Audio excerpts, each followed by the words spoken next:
What is up, guys and gals? Welcome to episode number 182 of the Nonsense Review. That's right, try blinking. Try blinking? Is that the number of times you blink in an hour or something? I'm going to give you another try, and then I'll explain it to you. Oh, yeah, okay.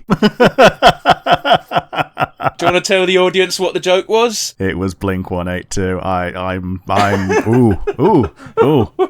So that should set the tone for the show, shouldn't it? I'm your host, as always, Devon, and joining me equally as always is Rick. Hello, everybody. It's a new month. We're lacking a theme. Rick is tired as fuck and can't remember Blink 182.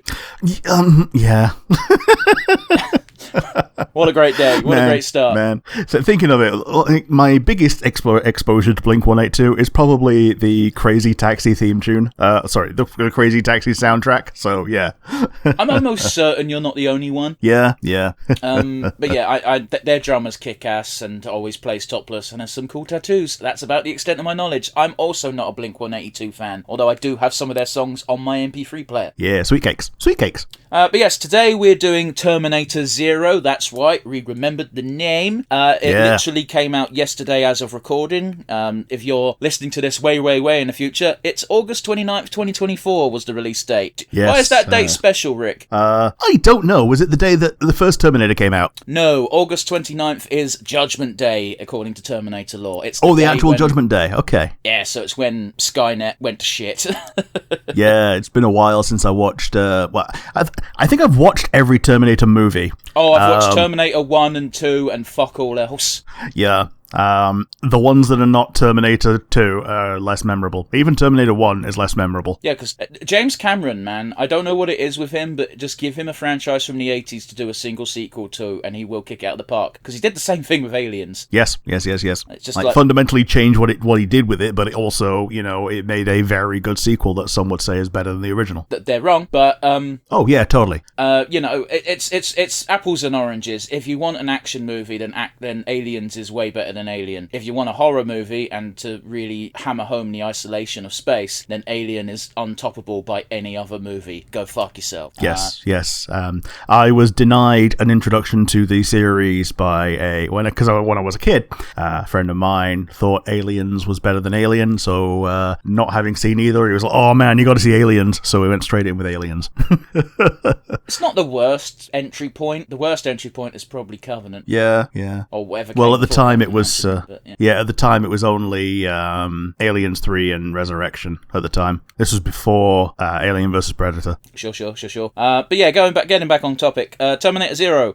Rick, once again, all the episodes leaked way before the official release. They leaked on August 8th. Okay.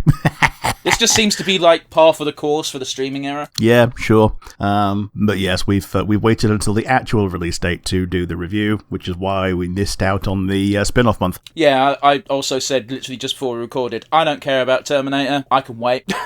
Yeah.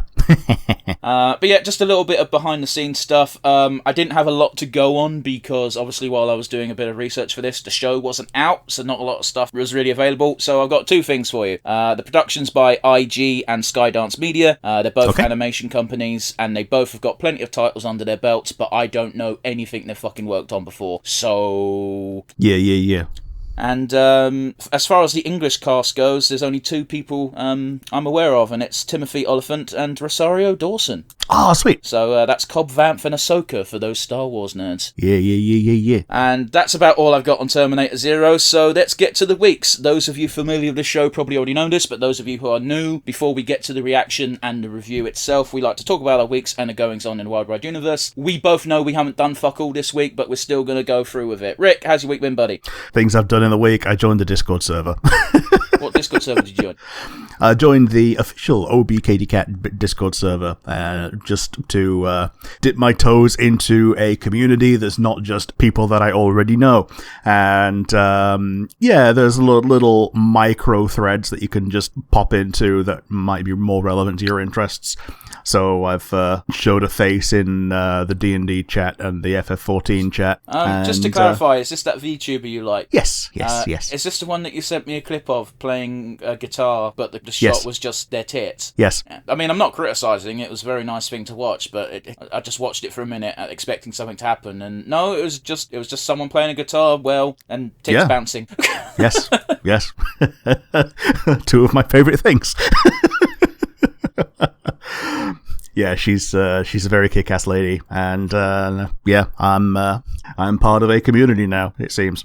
But there's like 9,000 people in that Discord server. You sound like you've been branded. Pretty much. Yeah, there's like 9,000 people in that Discord server, so yeah, I'm one amongst many. I'm always hesitant. I'm on Discord. I'm a part of a few servers, but honestly, they're all just sitting in a folder, and I'm like, again, like a drop in the ocean, and there's people having conversations in different threads, and I'm like, I don't really know what the etiquette is. Yeah, like I haven't dropped into voice chats, although I have been tempted at least once when it was Gartic Phone Night. Oh yeah, well, that's just good crack. Yeah. But yeah, that's I've had a very uneventful week. In the universe, however, what have we got? A few games came out. Do tell. So, yes, the Star Wars Outlaws came out, and apparently people are really liking it, apart from the fact that the stealth is really, really shit, which, you know, Ubisoft, of all people, should have had this down.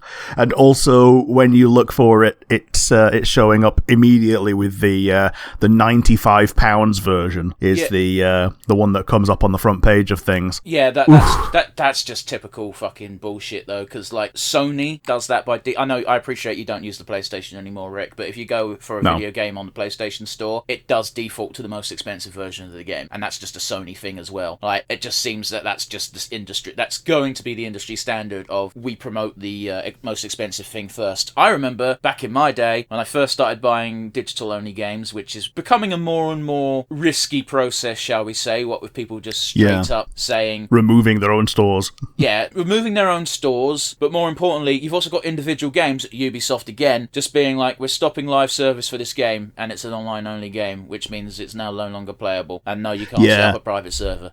Yeah, Ubisoft in particular are shits for that. It's most bothersome. It is. It's a disgusting business practice, and we've said it before on this podcast, and we'll say it again, we don't care. If you buying a thing doesn't give you the thing, you're allowed to steal it. Yeah. If purchase isn't ownership, then piracy isn't theft. Yo ho fiddly dee and all that shite. But yeah, I'm generally I've been looking forward to Outlaws. It was on both of our most anticipated lists for 2024, Rick. It was, yeah. I'm gonna play this game in 6 months when it's 60% off. Yes. And I know, and I know this will happen because it happened with Skull and Bones. Yeah, it happens with all the Star Wars games as well. Like even like Jedi Survivor, which, you know, by all accounts is a good game. Yeah, it's been on big sale like at least twice since release. It is what it is. It's really shocking about the stealth because Jesus Christ, just rip your engine from Assassin's Creed. Yeah. Black Myth Wukong came out. This came out 2 weeks ago. Is it 2 weeks ago? Okay. Yeah, there's it's sold quite a lot. There's been a bit of political shit-slinging. The accusations are that the studio is inherently sexist, including a grand total of one female thing in all of Chapter 1 and 2, which is a statue. And the right wings are slinging shit back, saying that people criticizing it are woke and let us enjoy the thing that's cool. This is the most annoying thing ever because Wukong looks like a really fun game. Yes. It really does. It does. I'm not going to play it because I don't want to give this company money. They seem dickish at best because they are fanning the flames because it's getting them publicity and money. Which, fair enough. That's what people do in this day and age. I don't like it, so I'm like, fuck you. So I've seen the final boss fight and they do some really fun things in it. Yeah. But as to not spoil our audience, Rick, I'll not speak on that. Wukong is based on the Wukong myth, the Journey to the West, which is like a 200+ year old story. It's relatively recent as far as Chinese mythology goes. The baffling thing about no female figures in Chapter 1 and 2 is, and correct me if I'm wrong here, because I'm by no means an expert, isn't Journey to the West, at least partially, soon Wukong has to escort Sanzang somewhere? I think it is, yeah. But I think the reason they didn't do that is so that you don't have escort missions. Okay, but still, Sanzang is a pretty important part of the Wukong myth, so... Oh, yeah. Bulma is an important part of... It's not Bulma. That's not a. It's not Bulma. No. The only thing Dragon Ball Z took from the Wukong myth is the name and the. A lot of characteristics are put on Goku because he is Son Goku, Son Wukong. Like his pole that gets massive and the fact he rides a cloud. Those are very much Sun Wukong things, but that's about where the similarities end. Yeah, the tail, the cloud, and the stick. That's pretty much it. Something as well that a lot of people forget is Sun Wukong is a bit of a dick. Oh, yeah. He punched Buddha in the face. And Buddha, I can't remember which Buddha, don't get me wrong, but like Buddha in general tends to be a pretty chill dude. Yeah. But anyway, the game looks great. The company's a bit is kind of shits, so I'm okay with skipping it. It's also a full price game, so like it was going to fight with other releases anyway. Yeah. And speaking of other releases, the other one that came out this week was Visions of Mana. This looks really, really cool. Of the three, it's possibly the one that I'm most likely to buy. However, a friend of ours ordered it. The release date was also yesterday, and didn't get it yesterday because he ordered a physical copy and it wasn't delivered on time. This shit happens. It's one of the things. Here's the thing: is I'll give Amazon all the shit in the world. I don't know how good they are these days, but back in the day, when you pre-ordered something, especially a video game, you would get it in the fucking morning. Yeah, and sometimes even a day early. You would, and then you'd fucking piss your friends off. Yeah. Anybody who's waiting for the digital release just gets pissed off with people who get it broken street date. Man, I remember when you used to be able to go to your local town centre like Wednesday when the game's out Friday and just pick things up because the local one has to compete with Game Station. Game Station has to compete with Game before they board each other. So one of them would release it one day early, the other would release it 2 days early. One time I even got a game 2 weeks early because they didn't realise it wasn't released yet. Yeah, and if any company reps happened to visit the stores while they were doing that, they would get their asses handed to them. Yeah, but who's gonna?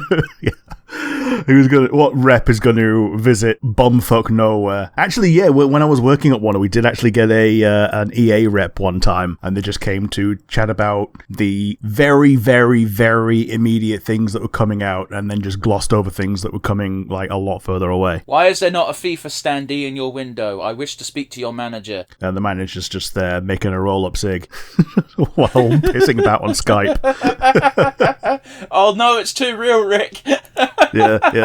Oh, nowadays it's vape pens. Oh no, he probably would have had a vape, but also he was making his roll-up cig because it was cheaper than regular cigs. Yeah, guess what's cheaper than roll-ups? Yeah. Fair enough. Fucking vape juice.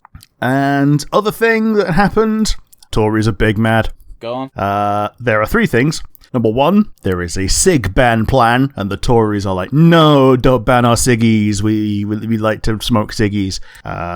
Keir Starmer has taken down the Thatcher portrait in number 10, and they're going, no, we're big mad. You should leave that up because she is our patron saint of fuck the North.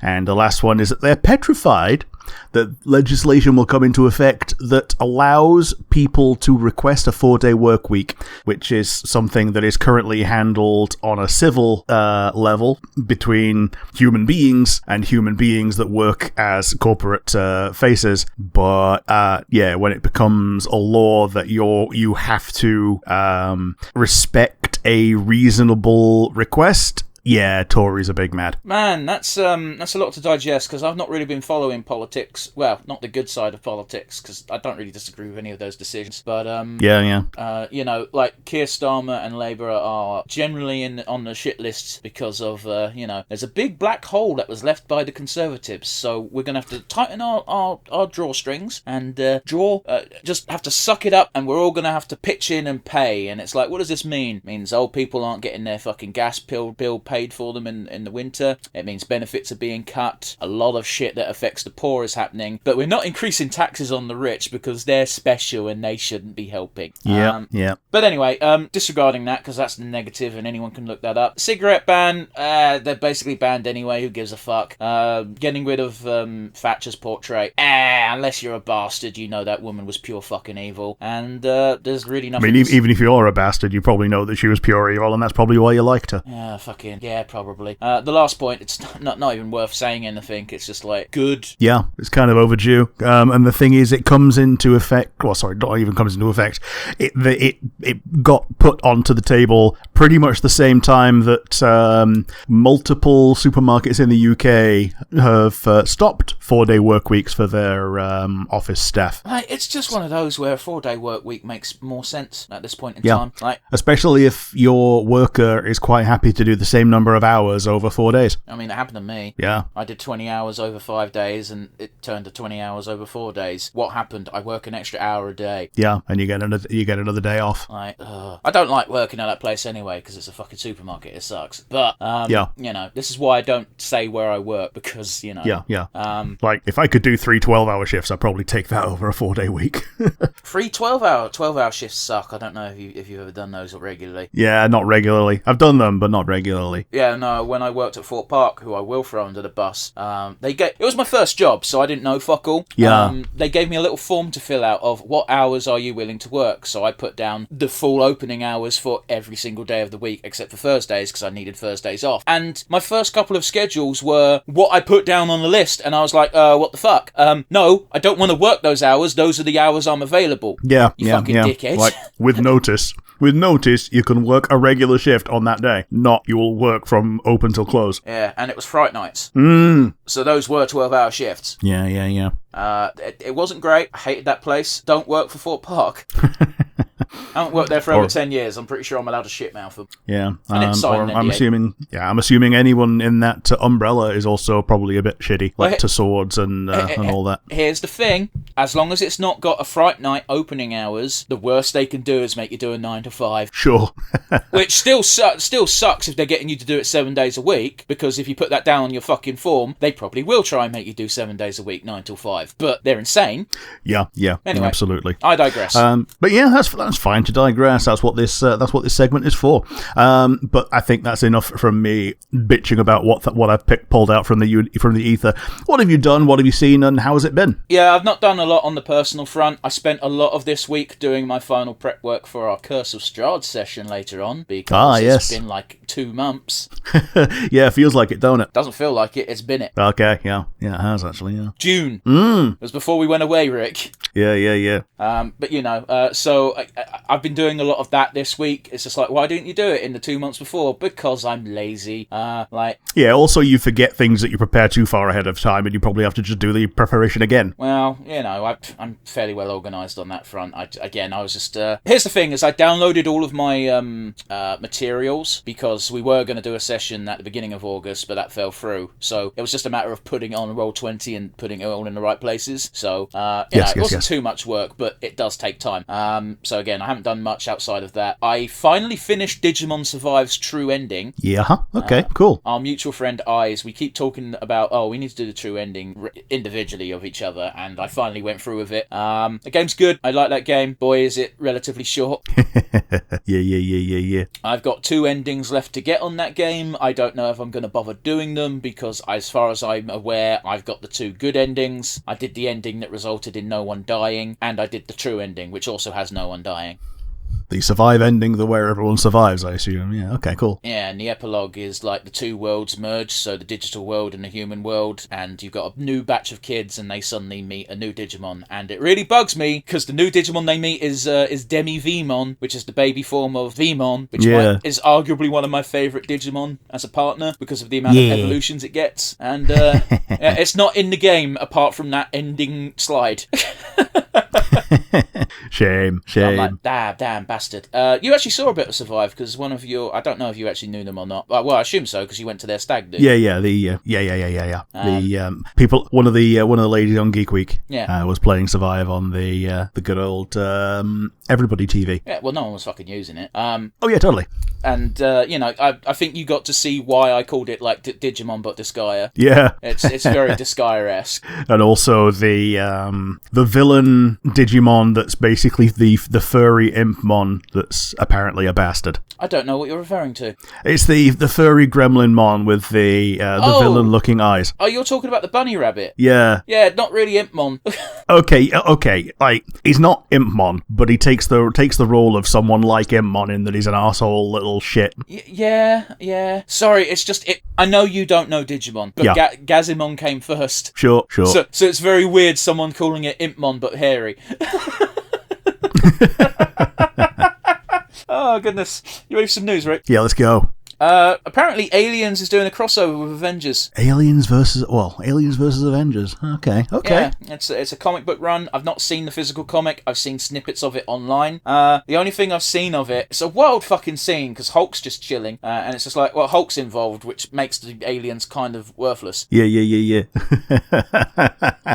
Yeah, I'm pretty sure the Hulk would just crush an alien growing inside him just by flexing. Well, I also don't think a xenomorph facehugger would be able to do anything, even if it attached to Hulk, but I digress. The page I saw was Miles Morales getting face-hugged. Oh, yeah. Miles Morales currently has the Venom symbiote. Oh! The Venom symbiote took over the facehugger, and now you can see a Miles Morales new Spider-Man suit, but it's got the xenomorph facehugger as the iconography instead of a spider, and it looks really fucking cool. Yeah, I can guess that. Yeah, that's pretty neat. And I like that. It's about damn time Miles got some cool alternative suits. Yeah. 9/10 of the alternative suits he gets in Spider-Man 2 look fucking shit. Yeah. So if we get a new Spider-Man game, hopefully this will be one of Miles' suits. Yeah, good shit.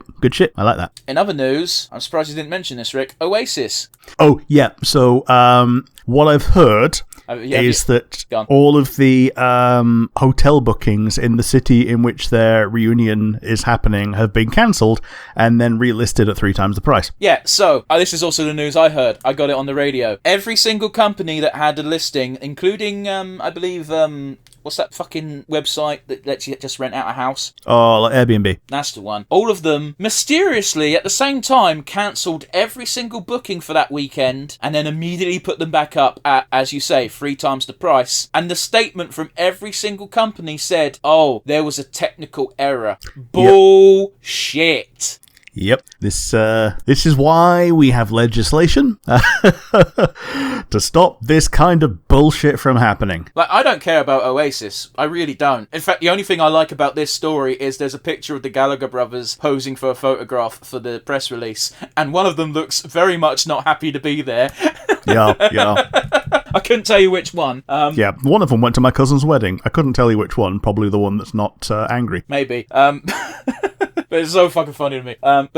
Yeah, this is a really scummy business practice. It's very obviously not what occurred. It's greedy bastards being greedy bastards. And the thing that's most annoying is the people who book these hotels and these places to stay that far in advance are clearly not... Very obviously. Yeah, they very obviously didn't do it in anticipating Oasis. Yeah. They were doing it for whatever else they were doing in town that day. So what the fuck are they going to... They essentially have to either rebook at 3 times the price, or they're going to have to find a lawyer that will fucking take them on and fucking be like, this is bullshit. If it was a technical error, it is your responsibility to make sure all those people get their spots back. I can't imagine there's that many people who book that far in advance for something apart from a special occasion like a wedding or a bachelor party or something. Yeah. If they have done it on credit cards, for instance, a lot of credit cards have protection against things that are otherwise insurable.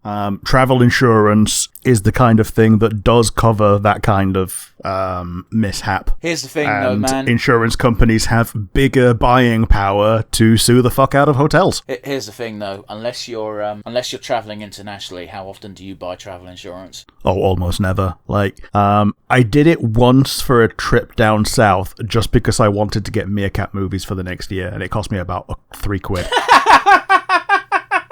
Yeah, okay, that's fair. Yeah, so, like, the insurance for going to the London area for a week was £3. And yeah, I didn't need to claim on the insurance, thankfully. But yeah, it saved me more than that in Meerkat movies over the course of the next year. Well, yeah, because that was like buy one get one free tickets. Yeah, like even if you go somewhere cheap, that's still £6. Yeah. That's really clever of you, Rick. I'm really annoyed. I've never thought of doing that.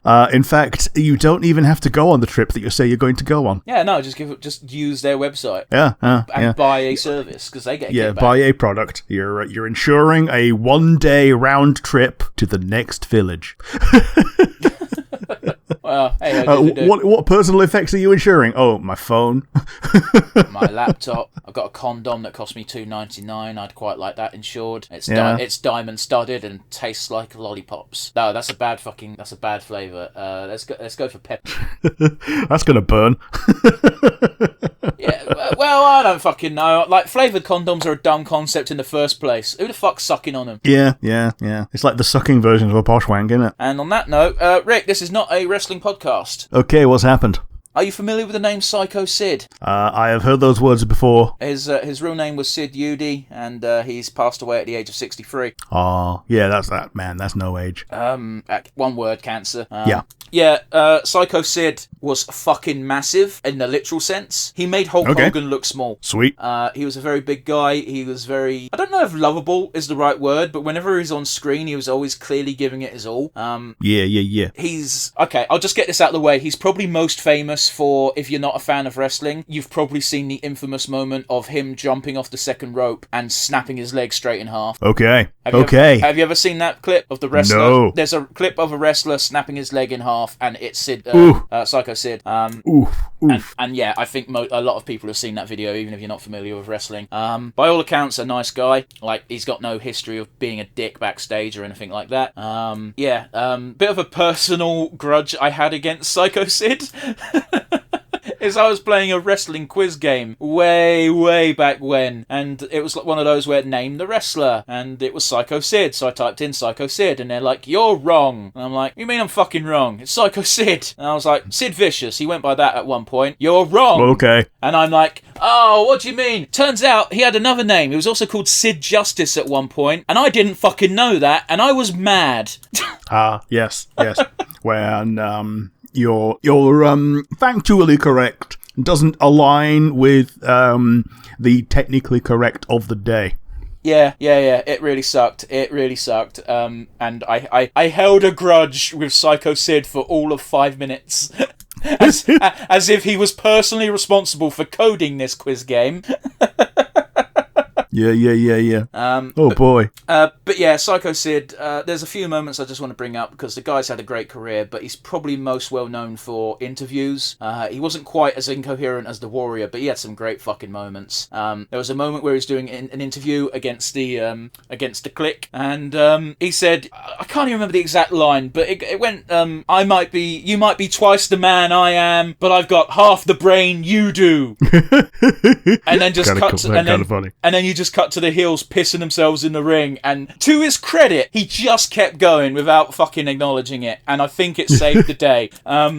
Yeah. There's another one where he's being interviewed by good old JR, and he starts his promo all shouty and angry and getting ready for business, and he flubs his words. And he just breaks character and just goes, oh, I'm not happy with that. Can we do that again? And JR just goes, we're live, pal. And again, to his credit, Psycho Sid does not miss a beat and just immediately goes back into character as if he didn't just do that. And it's great. The last moment I want to bring up is he was there during the infamous moment of Shockmaster's debut. Yeah. Do you remember the Shockmaster? I'm sure I've shown you this. I think you did, yeah.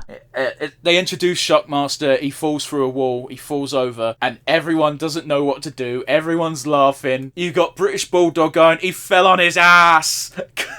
You got Booker T going, who's this motherfucker? No one's taking it seriously, and then just cut to Psycho Sid pretending nothing went wrong and just shouting at the Shockmaster as he stands up. He might have saved the day.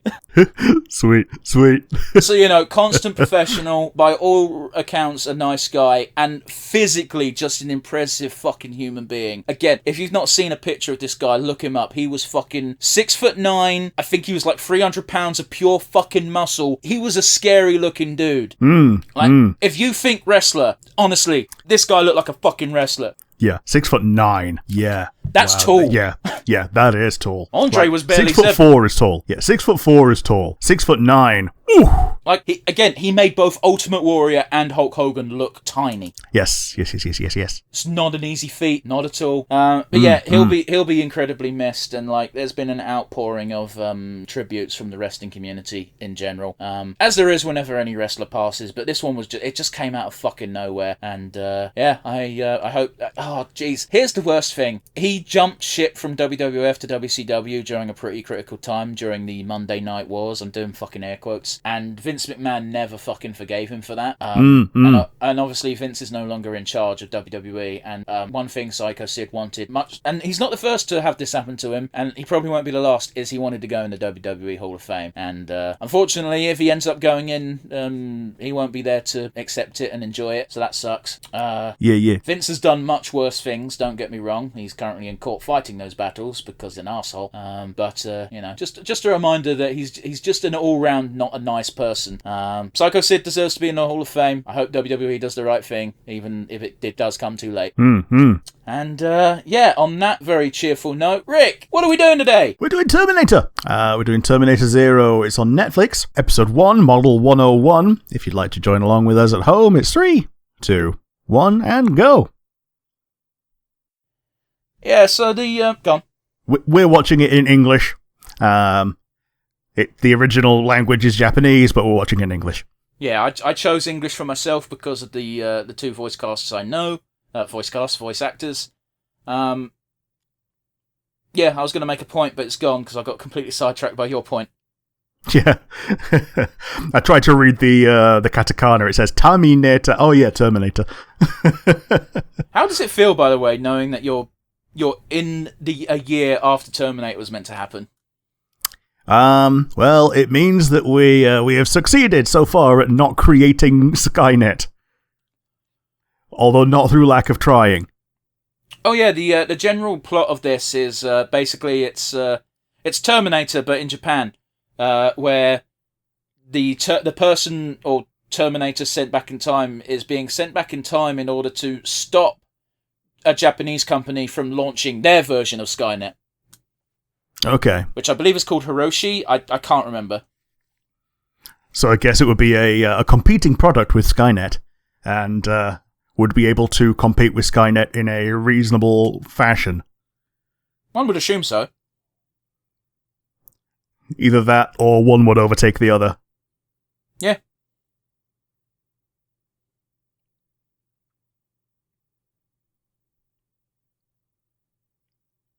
You couldn't pull the fucking trigger off that grenade before you hit the trigger in his gun? Apparently not.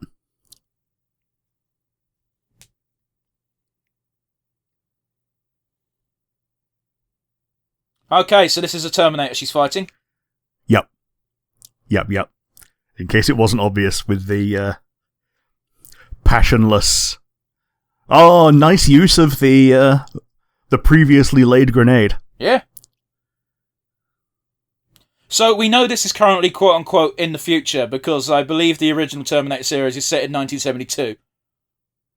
Yeah. God damn, that looks fucking cool. I don't care how overdone it is in the Terminator franchise. It always looks cool.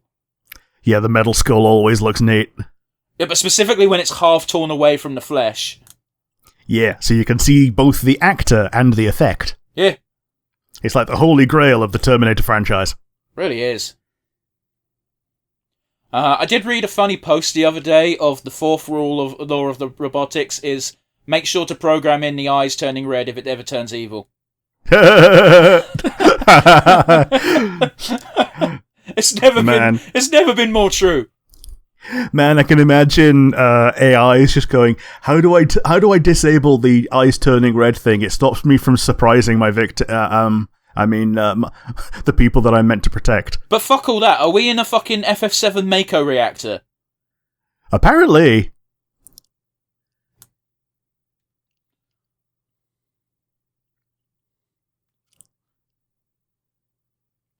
I love how they haven't given this fucking Terminator a sidearm, because I can't help but feel like that would be more useful in this scenario. Yeah, and cheaper to run. I don't care about fucking money. Okay, it's they did. Terminators. I feel like, despite having never watched Attack on Titan, it feels like this sequence was was inspired by Attack on Titan. Yeah, I feels it. Again, I've also never watched it. But I've seen the fucking adverts of all the people swinging about on grapple hooks. Yes. Spider-Manning around on their 3D movement gears. Fuck, that's cool. It is. Yeah, it's getting malware. Oh, yeah. I guess it's going to become the good guy now. I mean, it happened in Terminator 2. Yeah. Termination protocol terminated. Man, fucking ballsy having about 5 minutes of fucking sequence and all of one sentence said. Yes. Just a guy calling the Terminator a bastard before he gets killed. Yeah. See, this is why Velcro should be mandatory. Oh, but did you know it's not called Velcro, it's called hook and loop? I can't tell if you're making a joke.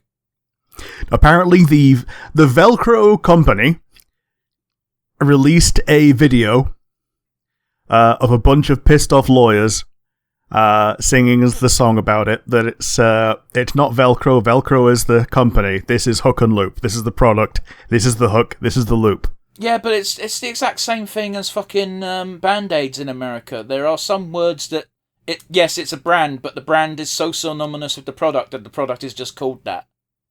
Yes. Like, Band-Aids are technically a brand, but if you're in America and say Band-Aid, you're not actually asking for a Band-Aid brand product, you're asking for a plaster.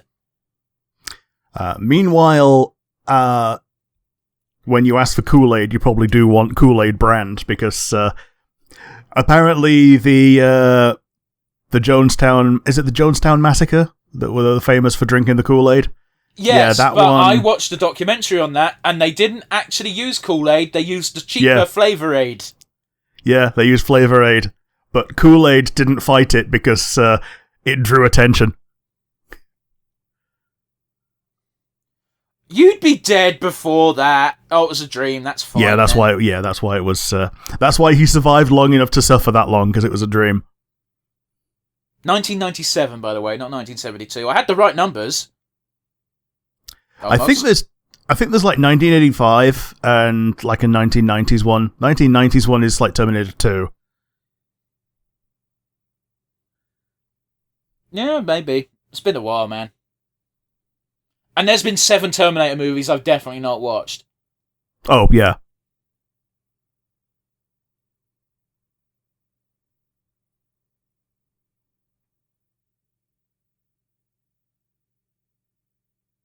Oh, that's cute. Little constellations. Hmm.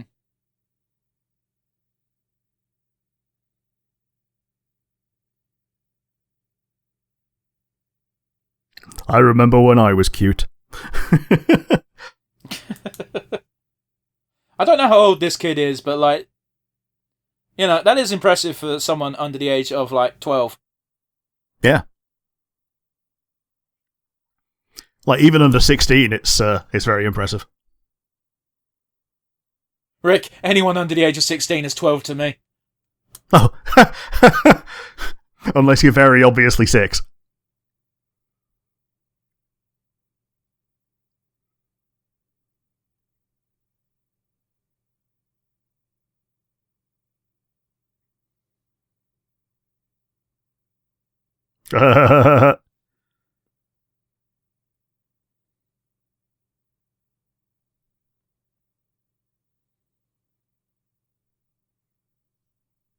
Oh, that's adorable.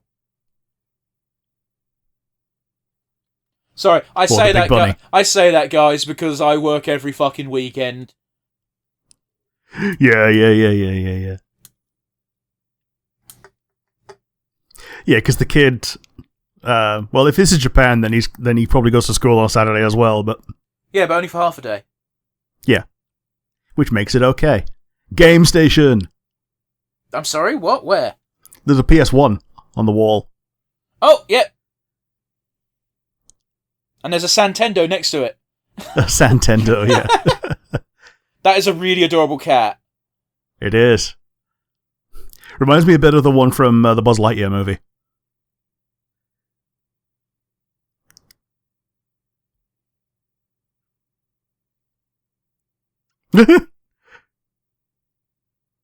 Yeah. As a retail worker, there are times where I wish to punch children. Yes. I don't do it, but I want to. I do love the actual like attention to detail that they put into like these Gundam kits on the shelf. Yeah, it looks really good. Like as of right now, the backgrounds have been quite amazing. Even the weird fucking Mako reactor. Yeah.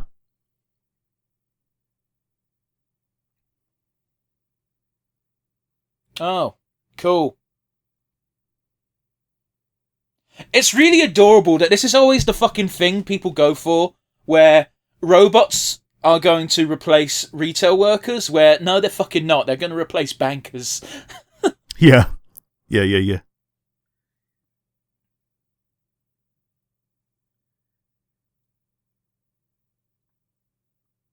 Listen, I'm not joking. This is how managers want a lot of us to act at work. Yeah, totally. Including the being hit to make it work. Oh, that's adorable. If a manager put hands on me, I'd fucking throw hands back. Yeah.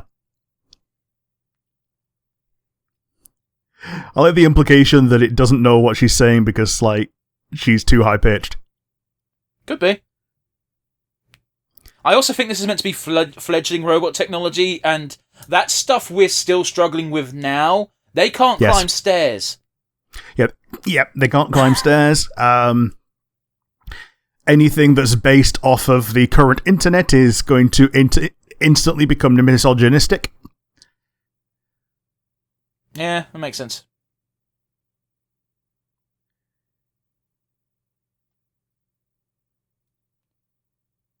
I really hope that's daughter and not wife. Or is it just live-in assistant? Well, if you average out the skin tones, then it's probably wife. No, it says yes, sir. I don't think you'd be calling your husband sir. Yeah, probably the au pair then, I guess. I think Mama's dead. Yeah, fair enough.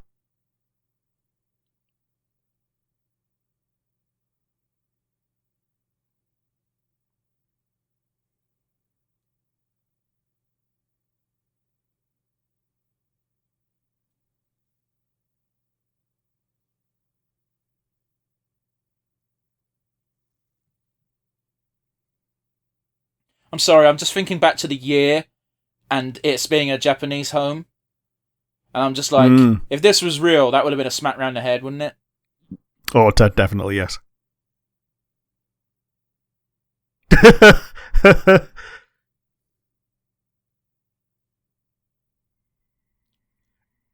AI bad. That's Rich, because I'm pretty sure he's the one working on AI. Oh, yeah, that's why he knows.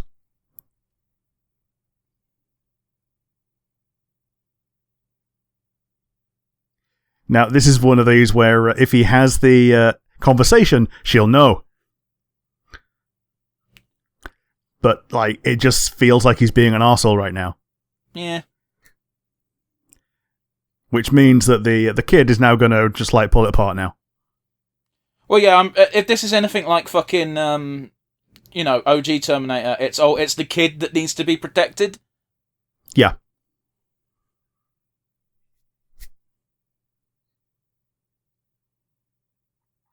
Yeah, almost certainly made, because if that was eldest daughter being treated like this, even back then, it would be a bit fucked. Yeah. Yeah, as long as you can make it look like it's not been opened.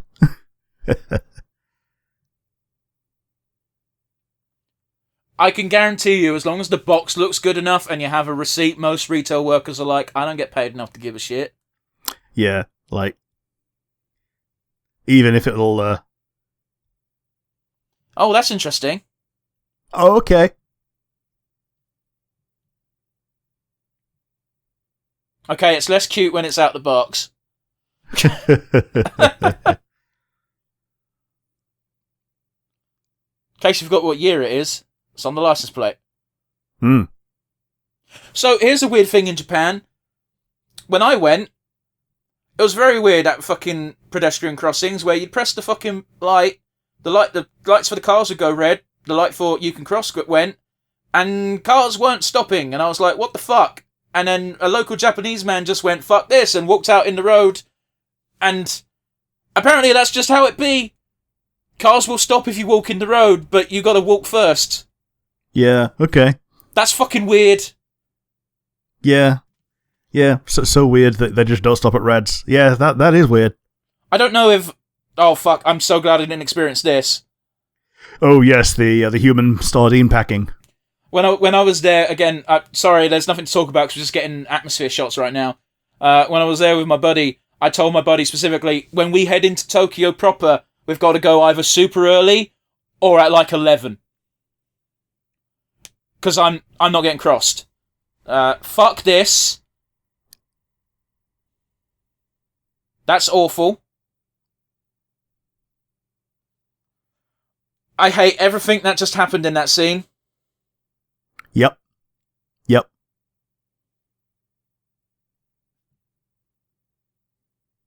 Yep. Yep. Jesus Christ, they're not holding anything back, are they? No, the guy is dead because... Yeah, and the robot doesn't care robot is shit. Because his programming is to find the dog, not fucking care about human life. Yeah. Yeah, because the robot is shit at handling the dog, and then the dog went and got killed, and then the dog getting killed caused a fatal accident.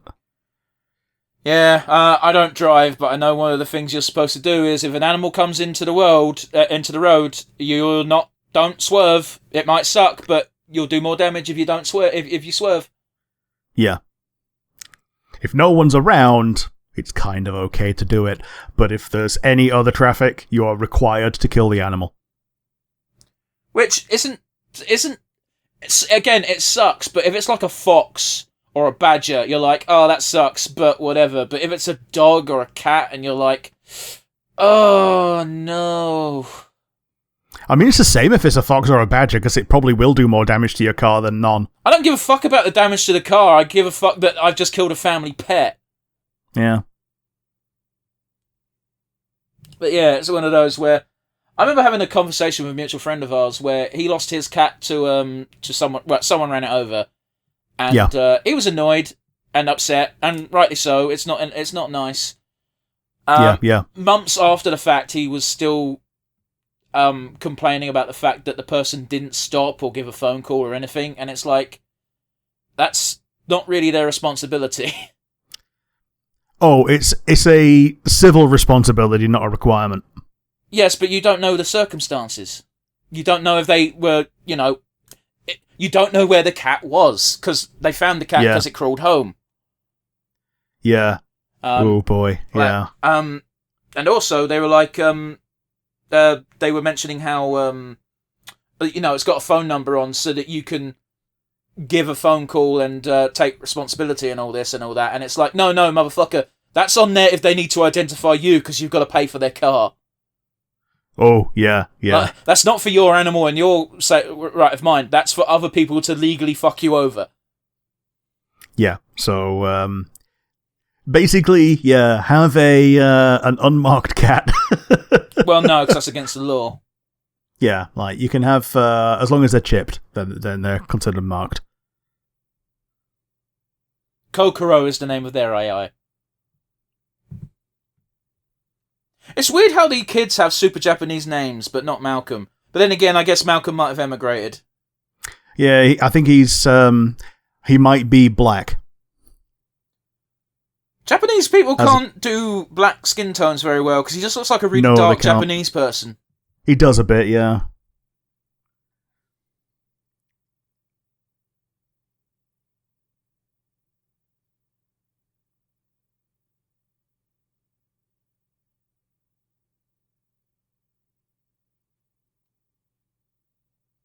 Why's he got fucking Alucard glasses?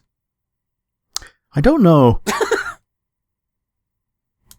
Maybe he just thinks that they're cool. Yeah, I guess.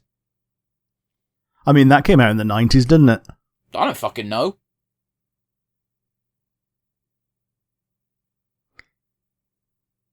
Don't like that. It's kind of a cool visual, though. Oh, it's a very cool visual, but I don't like it.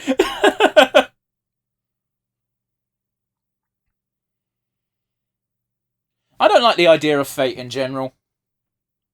Yeah. Because it just, half the time, it feels like a lazy excuse for why you did something bad. Yeah, like why something bad happened, and why the status quo is God. Well, I wasn't going to bring any of that sort of shit into it. I just mean, like, it's just like someone got drunk and drove when they shouldn't have, and they fucking crashed into someone. Oh, I guess it was fate. No, it wasn't. Some prick decided to fucking drive drunk. They chose to do that. It wasn't some weird predetermined plan that they must end at this point and take someone with them. Yeah. It's weird for a scientific character to be believing in fate. Well, it's also because he might be on like the 5th instance of evidence of Terminators from the future. But he doesn't have any evidence. He's dreaming. Yeah.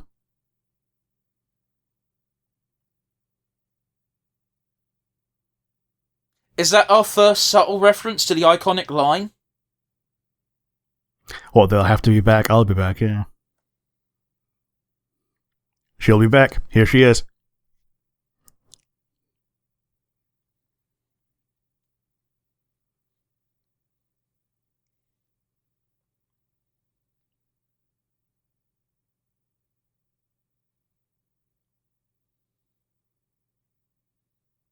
She has yet to say a word.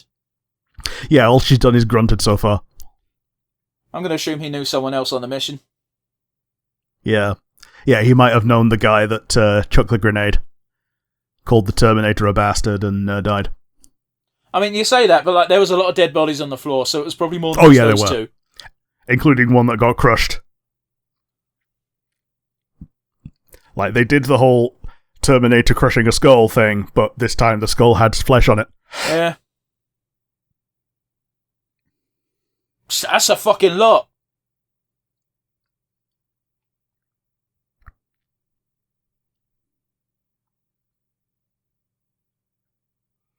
I think I know that voice.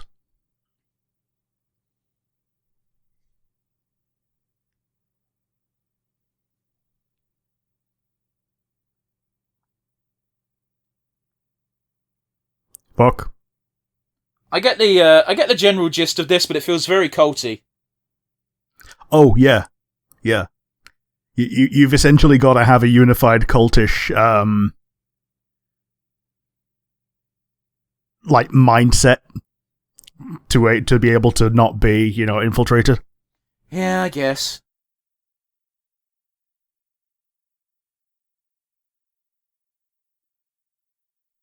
Oh, there you go. I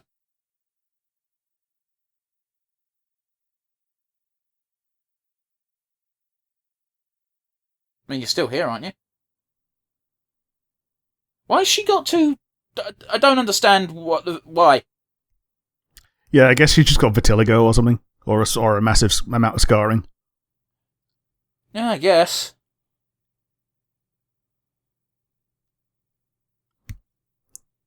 I require your clothes, your boots, and your motorcycle.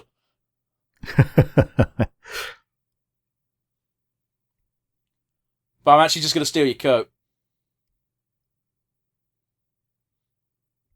I've seen the edit of that fucking scene where he's standing in the biker bar and he's just going, he said, oh, do you suck dicks for a living? He says, yes. How much did you earn? $875.25. Who gave you the 25 cents? All of them. Yep. Yep.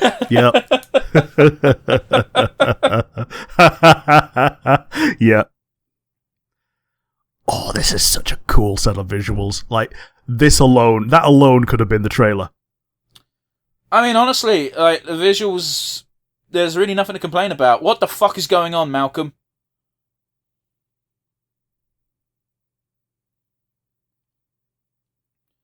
I'm really liking the fucking imagery they're going for here. With the juxtaposition of the the nervous the system past and the with future, the nervous system and the yeah, almost Matrixy. yeah. What is your mission? To kill John Connor.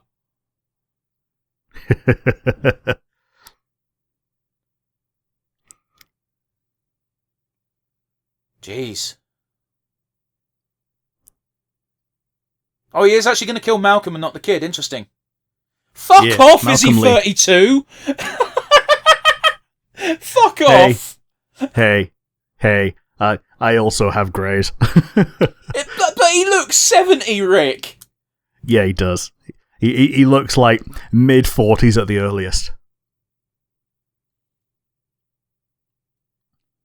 So yeah, this is some bullshit that they established in the movies where the reason why they look human is because they need flesh to time travel. And even to this day, I don't know why. Yeah. I think it's just a bullshit justification of we don't want to fucking make a guy... We can't make this Terminator move without CGI, which we didn't have in the fucking 80s. Yeah. So oh, he's doing the pose! Yeah, he is. I think it's one of those double things as well, where not only is it like the limitations of CGI and we needed a human actor and like let's just have a human actor do the things and behave like a robot. But also I think it's implied that the flesh thing was built into the technology by the Resistance. Yeah, but it's like when they were first. But it's an all-knowing AI. They couldn't fix that flaw. You know? We don't know. Anyway, that was the ending shot, by the way, is he's about to go back in time, and boy, I don't give a fuck about Terminator, but this show's good. It is good.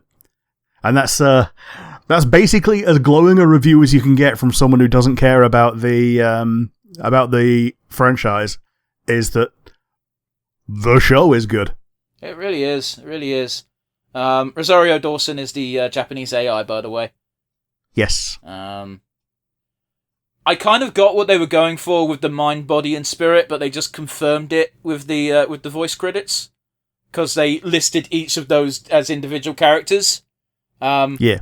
So we could clearly see that was that is what they were going for, because they had the green brain, the blue nervous system, and the red. I think it was a heart. Yeah. So yeah, that's a very Japanese thing, isn't it? Mind, body, spirit. Yeah. Mind, body, and soul. Yeah. Yeah. Which I don't mind it. Like, if you're gonna do a Japanese take on something, then fucking show some Japanese influences, and they certainly weren't shy. Yeah. I think Studio Trigger was involved. Are they one in of my favorite studios out there? Were they in the credits? Yes. Oh, okay. But they were one of many studios that were listed, so they could have just had people from Studio Trigger. I mean, I gave you the two companies that are mostly responsible: the IG and the Sky team. Yeah. I've forgotten both their names because I haven't got their notes in front of me because I wasn't expecting you to bring up another studio. There you go, Skydance. Skydance. Yeah, Skydance, yeah. That was good timing. Thanks, Netflix. And Production IG is the other one. So, these are both production companies, so that's a fucking great vanity card. It is. No breaks. Yeah. That's an okay one, too. Not as amusing. But, like, they are production company. Sorry, IG is a production company, and Skydance is an animation company, so it wouldn't be surprising if the production company was like, okay, we need some extra hands. Who's good at this shit? Yeah, and I don't think there was a single bad shot in the entire show. Could probably think of a fair few good ones. Visually, very stunning. They made very good use of this style of 3D, which is, kudos to them, because I don't usually like this style. Yeah, so it's mostly unintrusive 3D. Like, moment to moment, it looks like 2D animation. And then now and again, when it goes into motion, you get reminded that, oh yes, it's very definitely a 3D space. It's just they're using it for mostly 2D techniques. I get you, man. This just seems to be the general style that Netflix exclusive anime tends to go for, because they did this. It didn't feel as fancy with Gamera, but it was certainly a similar style. Yeah, and going back even further, things like the Dragon Prince was obviously a lot more Ruby-ish. Oh, it felt very rough. Yeah, in comparison, not bad, just rougher than this. But yes, that's the international credits done. The main credits had both the English and Japanese side by side. Anyway, the international credits are obviously for additional subtitles and stuff. Yeah, well, Netflix is predominantly an English company, so it kind of makes sense they give English equal footing to the Japanese VAs. I'm sure the Japanese VAs did great, but we just chose to do English. Yeah, but we didn't listen to them. Yeah. But anyway, no shade. We just didn't listen. That's the end of the credits. That's the end of the episode. Rick, we kind of already touched upon it, but what do you think? Yeah, liked it. We'll probably watch more. Maybe not immediately, but it's very definitely on my high priority rainy day list. Yeah, you saying that doesn't mean fuck all, and you know it. Okay, it's higher priority than Solar Opposites, which I've already started watching as well. I'm just saying, like, you're the self-confessed individual who said, and I quote, "I've got a long rainy day list which I didn't touch during fucking 6 months of a pandemic." Yeah. So, again, saying it's on your rainy day list doesn't mean nothing, because even when you got 6 months of fuck all to do, you still don't touch it. That said, the pandemic was also very good for just releasing new things, and a lot of those things were good. So I was entertained well enough during that. Okay, man. But yeah, what do you think? It was great. Visually, it was great. Storyline, plot-wise, I should say. Very simple plot. Don't care. Doesn't need anything sophisticated. It's Terminator again, but Japan. Yes. Yes. That's a great idea for your different take on Terminator. It's Terminator, but it's set in this country because they had a rival to Skynet they need to stop. Which I have to assume that they succeed in doing to a certain degree, because this is the first time this has come up. Yeah, and maybe their Skynet isn't as bad, but we don't know. Oh, there's no way of knowing. Although, chances are, it's probably not good. Well, I mean, there is a way of knowing. It's watch the show. Well, you know what I mean. There's no way of knowing at this point. Oh, yeah, totally. But the fact that you can theorize all you like, but yeah. The fact it's being compared to Skynet in the first place is not a good sign. Oh, no. You could know fuck all about Terminator, and you still know Skynet bad. Yeah. But yeah, I think we've dissected this about as much as we can with our limited Terminator knowledge. I think even if you know fuck all about Terminator, there's enough in this first episode to give you the baseline, because it is basically just Terminator again. Did you watch Terminator? No? Great. This is going to be new to you and it's going to be fun. Have you watched Terminator? We're doing it all again. Look at these good points. Look at him. He's doing the pose. Yeah, look at all this nostalgia that you can have for Terminator, or experience it for the first time and get nostalgia for this show for when you watch the original eventually in like 5 years' time. But yeah, I'm not quite as keen on it as you, in the sense that I don't see myself sitting down and giving this a proper watch. It's not high up on my list at all. It's not bad, don't get me wrong. It's just, this feels like a show you have to watch. You can't just watch it while doing something else, which tends to be how I watch a lot of things these days. Yeah, it's not a tab out show.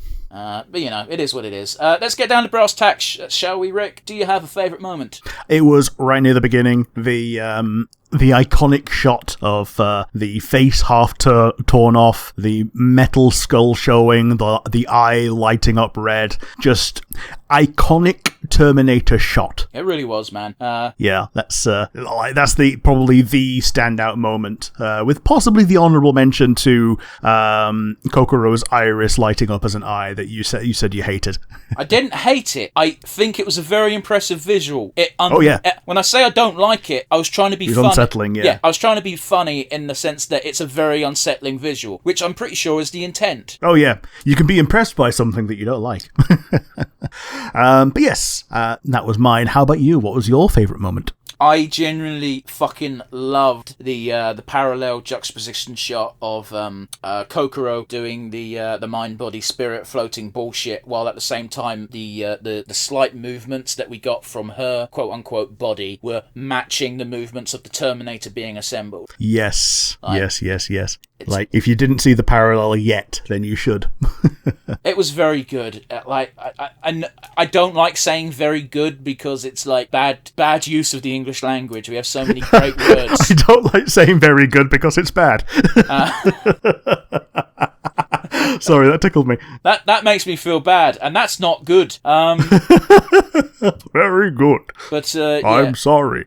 I don't like saying very good because there's better ways of phrasing it. But you know, we're in the moment. I don't write scripts for this show. That should be painfully fucking apparent. But especially for reactions to things that we haven't, essentially could not have written a script for. I should just fucking have a thesaurus up while doing these post things and be like, very good. Great! That's the word I'm looking for. Great! Awesome. Resplendent. Fantastico. Pretty darn great. Primo. No one says that for that. Primo. You know. But anyway, yeah, it was just an excellent visual. I enjoyed it a lot. How many words can we use? But anyway, if you watch one scene, I think that is the scene to watch. You don't need any context. You're just like, it's just Terminator in its most epic form. Yeah, totally. But then again, you'll get some people shitting on it because it's not shoot bangs, and it's like, but it's like, fuck you. Anyway. I mean, it had shoot bangs. It was a Gatling gun. I meant the scene I was talking about, Rick. Sure. Not the show in general. I know there was shoot bangs. I watched it. Rick, do you have a weakest link for me? Probably the family dynamic so far. It's rather uncomfortable seeing an unhappy family. Obviously, it's rather real to most people's families, especially when there's a single parent who feels they need to do some work. But, you know, nobody's gotten to the end of their life and thought, I wish I'd have spent more time at work. Oh, I'm sure some people have. Oh, yeah, maybe so. Arseholes. There are some really enthusiastic officers in a certain branch of the Japanese military during 1944. Yeah. Don't look that up. Yeah. You've been warned. Yeah. So it's a little bit uncomfortable, but I'm sure it's just going to get explored as the series goes on. It's a normal opening to a lot of anime with family dynamics when it's a more dramatic thing, as they have that kind of dynamic starting out. It's not even. How about you? But that's not even an exclusive to anime thing, and I say this as a point because. Oh yeah. Even in Terminator 1 and 2, John Connor's family weren't neglectful, but it was a rough dynamic. Yeah, like Terminator 1, John Connor's not even been born, and like Terminator 1 is basically the love story of how John Connor gets conceived. And Terminator 2 is Sarah Connor being a lone parent because her dad's John Connor's dad is a bit of a deadbeat. Well, John Connor's, he's not just a deadbeat, he is dead. Was he dead in Terminator? Fucking, it's been too long, man. Yeah, he dies in Terminator 1. Dude, it's been a long time. My apologies. Yeah, he comes back to protect her, impregnates her, and then dies. And then she's the one that kills the Terminator. I remember her being the one who killed the Terminator, but I don't remember him dying in the process. Yeah, he dies. And, fine. My bad. So basically, John Connor knows who his father is, knows that he's essentially sending him back in time to fuck his mom, and knows that he's going to die on that mission. So that's fun. And yeah, in 2, he has his adoptive family who get killed by the T-1000, and that's when good guy Arnie takes him to get his mother out of the mental hospital, and then they spend the rest of the movie together. Now, for those of you not aware, because I'm doing behind the scenes things right now, I'm telling you, I just listened to Rick explain the plot of Terminator 2, which I didn't have any issues with, while silently willing him to just ask the fucking question of what my weakest link is. That's all you have to say. Yeah. But no, I'm going to explain Terminator 2. But yeah, what's your weakest link? I don't know if I want to now. All right then. Could you imagine? Now, my weakest link is, I brought it up in the actual episode. I don't understand why a man of science is putting so much faith into fate. Yeah, it is a bit weird. And it's also weird that the creation is entertaining this as, because Kokoro seems to be able to, create these simulations and seems to be paying lip service, at least, to his fears and his superstitions. Well, I don't think she's making simulations. I think she's literally just projecting projecting his dream. Because again, this is entirely based on a dream. Yeah. Which, we know that, yes, the world does go to shit in 2022. We've watched Terminator. But, it's like this is a fixed point in history. This is going to happen. And it's like, he's got... Right, I'll change that slightly. We've been shown no evidence that this is a certainty, apart from the fact that Malcolm is convinced that it's fate. And that's why he's working so hard, because he wants to try and break fate. Yeah, and it's one of those things that Skynet in the future will always try to do something to ensure its survival in the future. Yeah, like any creature. Yes. It's something, yes. Something that sometimes gets overlooked is like Skynet is sentient at this point, and a lot of sentient beings' primal first instinct is to keep living. Yeah, and if that means swatting the mosquito that might give you malaria, then so be it. And that's what Skynet sees individual humans in the past as. They don't see them as mosquitoes, they see them as big problems. Because, bear in mind, John Connor is actively the leader of Resistance, whose sole aim is to destroy Skynet and the AI army evils. Yes. So, that's not swatting a mosquito, that's fighting a lion. Yes. Yeah, John Connor in particular is a big deal and is able to, assemble an entire resistance around him, partially because of the things that he knows. Yeah, and it's basically the equivalent of, I invented a time machine, what's the first thing you're going to do? I'm going to go back in time and kill Hitler. Yeah, turns out there's a queue once you get there, because everyone in the future that also invents a time machine also goes to the Hitler time. Yeah, I know, I'm not making a joke, I'm just making a comparison. It's the same. As far as Skynet is concerned, John Connor is Hitler, because Hitler wants to genocide the Terminators. Yeah, which and vice versa. Well, again, like humans need to go because humans want to just destroy Skynet. That's essentially what the argument is. It's not a good argument. Yeah. But it is essentially it's a non-stop circle. Once Skynet is fully operational and sentient, it's like it needs to destroy humans to stay alive and keep going. Humans are getting destroyed and don't like that, so let's destroy the thing destroying us. It's never going to end until one side is destroyed. There's no peace here. You can't negotiate with when both sides sees the other as they want to destroy and kill me. So there's no peace talks. You can't be peaceful with a being that wants your destruction. Yeah, totally. And anyway, we won't talk about any real life parallels that could be drawn there. Let's instead go to our MVP awards. Rick, who's getting it today? To be honest, my eyes were on the backgrounds at all times. As much as things in the foreground were great, I was always drawn to little details that they didn't have to put in. So I'm giving it to the artists, specifically the background artists. And assumedly the animators. Yes, the animators, artists, the whole production team, but background art in the very particular.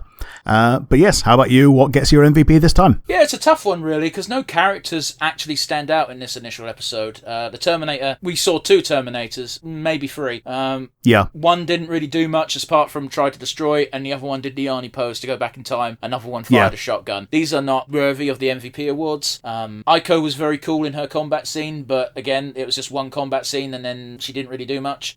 We got a reaction shot from her, I guess. Malcolm is too annoying to be MVP at this point in the story. Malcolm is driving the plot, but it's not in an entertaining way yet. Oh god, no. Every time he's on screen, it's like, oh, give me Kokoro. Yeah. I'll just... Where is Kokoro? Where is Rosario Dawson? Man, she doesn't even need to speak. Just her visuals entirely at this point have been incredibly interesting once she was allowed to do them. But on that note, I'll give it to the animation team because there was not a single hiccup in this episode. It was all so well done. The combat scene was great. Kokoro's little mind-body-spirit segment was great. Kokoro's giant eye suddenly opening. You could see it was going to happen just before it happened, and you're like, oh no. And it looked awesome. It did, yeah. It's nice. It's neat. I like it. So yeah, I think that wraps that up nicely in a great little bow. So without further ado, let's do the outro, shall we? I've been told by everybody that in order for the channel to grow, I need to tell you to like, comment, and subscribe. So do those things. With your comments specifically, let us know what you thought of the episode. Let us know what type of things you'd like to see from us in the future. We're not currently doing a themed month, although we have released a plan of what we intend to do, but that's subject to change if you suggest something interesting enough. Alternatively, if you're not watching via YouTube, and I can't ask you to like, comment, and subscribe, you can still leave a comment, because Spotify does that now. Alternatively, you can message us directly at nonsensereviewuk@gmail.com. Man, I did that so fucking flawlessly until the second to last word, and I'm really annoyed with myself. But yeah, shill mode closed. Join us again next week where we'll be doing something different. Check out our September plan if you want a bit of a sneak peek as to what we might be doing. Otherwise, we'll see you then. Bye, everybody.